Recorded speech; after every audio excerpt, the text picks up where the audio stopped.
So with efficiency, actually banyak benda kita boleh accomplish in one day.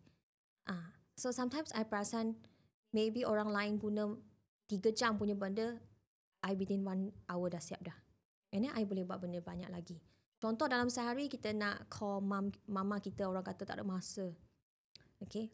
Ada orang kata tak ada masa nak ajar didik anak saya. Okay. Actually saya dapat mencipta masa-masa kebahagiaan dengan keluarga melalui efficiency.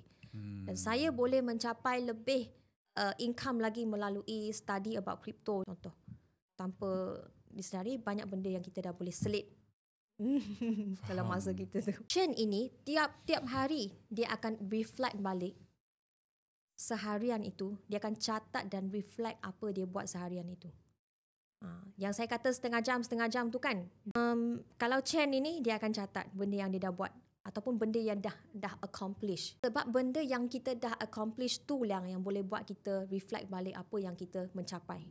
Sebab kalau kita bukan seorang yang result oriented punya person, apa-apa kita buat pun actually tak akan berjaya. Kita akan stuck, tergantung halfway saja.